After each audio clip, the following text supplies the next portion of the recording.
மேல் விசாரணை போகிறதுல எதிர்ப்பு இருக்கா? ஆமாம் சார். சரி, இப்போ எதிர்ப்பு இருந்தால் நாங்கள் அங்கே போகக்கூடாது, சரியா? அப்படிதான். சரிங்க. அப்போது ஏன்னா இதில் வந்து பார்த்தீங்கன்னா உங்களோட பாதுகாப்பு ரொம்ப முக்கியம், வழக்கம் போல் எனக்கு தெரியும். இல்லை இல்லை, அது கண்டிப்பாக போலீஸ் அதை தான் சொல்லுவீங்க.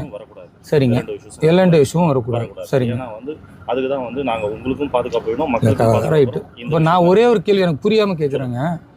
மேல் விசாரத்துக்கு இறங்கிட்டு வந்தால் நல்லா இருக்கும். அப்படியா? ஏன் சார்? பிரைவேட் அரசு தான் பண்ண போகிறோம். இல்லை, நாங்கள் போகிறதா இல்லையான்னு டிசைட் பண்ணுறோம். அதுக்கு மேலே உங்கள்கிட்ட ஒரு கேள்வி கேட்டுக்கிறோம். நாங்கள் என்ன கேட்குறோன்னா, மேல் விசாரத்துக்கு இப்போ நாங்கள் போனால் அங்கே எதிர்ப்பு தெரிவிப்பாங்க, அதனால் நீங்கள் போகக்கூடாதுன்றீங்க. இப்போ நாங்கள் போகிறது எதுக்கு போகிறோம்? எங்கள் கட்சி நிர்வாகி வீட்டுக்கு நாங்கள் போகிறோம். ஒரு பொதுக்கூட்டத்துக்கு போகல, ஆர்ப்பாட்டத்துக்கு போகல, சட்டம் அனுமதிக்காத எந்த ஒரு தவறான விஷயத்துக்கு நாங்கள் செய்கிறதுக்கு போகல, இல்லையா? ஒரு எங்கள் கட்சி நிர்வாகி அழைச்சிருக்கிறாரு, அவர் வீட்டுக்கு போகிறோம். முறையாக காவல்துறைக்கு 24 மணி நேரத்துக்கு முன்னாலே தெரிவிச்சுட்டு போகிறோம். இப்படி இருந்துமே மேல் விசாரம் இஸ்லாமியர்கள் அதிகமாக இருக்கிறாங்க, அதனால் அவங்க பிரச்சனை பண்ணுவாங்க, அனுமதிக்க மாட்டீங்க, சட்டம் ஒழுங்கு கெட்டு போயிடும் அப்படின்னு சொல்கிறீங்க.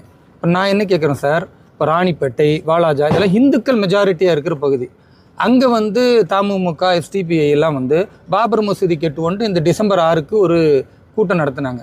இப்போ நாங்கள் என்ன சொன்னோன்னா, அமைதியாக இருக்கிற ஒரு இடம் ராணிப்பேட்டை, வாலாஜா, இந்துக்கள் மெஜாரிட்டியாக இருக்கிறாங்க, அங்கே வந்து பாபர் மசூதி கெட்டிவோன்னு பிரச்சனை பண்ணக்கூடாது, அதனால் அப்படி பண்ணுனா நாங்கள் வந்து பாரத் மாதா கி ஜெய்ன்னு கோஷம் போடுவோன்னு. அப்போ என்ன பண்ணீங்க? அவங்கள தடுக்கலை, அப்பவும் எங்களை தான் வீட்டு சிறை வச்சிங்க. ஸோ அவங்க தப்பு செஞ்சாலும் நாங்கள் தான் அரெஸ்ட்டு, அவங்க அது ஏங்க தப்பு செய்கிறாங்கன்னு கேள்வி கேட்டாலும் அதுக்கும் நாங்கள் தான் அரெஸ்ட்டு. மொத்தத்தில் நாங்கள் மட்டும்தான் வந்து பிஜேபியில் இருக்கிறதுனால பாவப்பட்ட ஜீவன் தொடர்ந்து எங்களையே அரெஸ்ட் பண்ணிகிட்டு இருப்பீங்கன்னா இது எந்த விதத்தில் சார் நியாயம்? ஏதாவது ஒரு நியாயம் இருக்கா? எங்களை போன வாட்டி நவம்பர் 29க்கு 100 பேருக்கு மேலே அடிக்க வந்தாங்க, நீங்கள் பார்த்தீங்க. போலீஸே அசிங்கமாக கேட்டாங்க, வீடியோ இருக்குது. ரோடை மறியல் பண்ணி உக்காந்தாங்க, வீடியோ இருக்குது, நீங்கள் தான் இருந்தீங்க. இவ்வளோ செஞ்சவங்களுக்கு நாங்கள் கம்ப்ளைண்ட் கொடுக்குறோம். இந்த கம்ப்ளைண்ட் கொடுத்த எங்கள் மீது தான் மறுபடியும் ஒரு எஃப்ஐஆர் போகிறீங்களே தவிர, இவ்வளோ அராஜகத்தை பண்ணி காவல்துறையை பணி செய்ய விடாமல் தடுத்து அதிகாரிகள் அசிங்கமாக திட்டி ரோடை மறியல் பண்ண அவங்க மேலே என்ன நடவடிக்கை எடுத்தீங்க? ஒரு ஆளை கைது செஞ்சுருப்பீங்களா? இல்லை சார், நான் கேட்குறது நியாயமா இல்லையா? இல்லை நான் ஏதாவது பொய் சொல்கிறேன்னா, இல்லை காவல்துறை அதிகாரிகள் மேலே ஏதாவது நான் தவறாக கண்ணிய குறைவு எதுவும் பேசிட்டேன்னா? நான் நியாயத்தை கேட்குறேன். அப்போ எல்லாம் அவன் தப்பு செஞ்சாலும் எங்களை கைது செய்வீங்க, நாங்கள் நியாயம் கேட்டாலும் எங்களை கைது செய்வீங்க.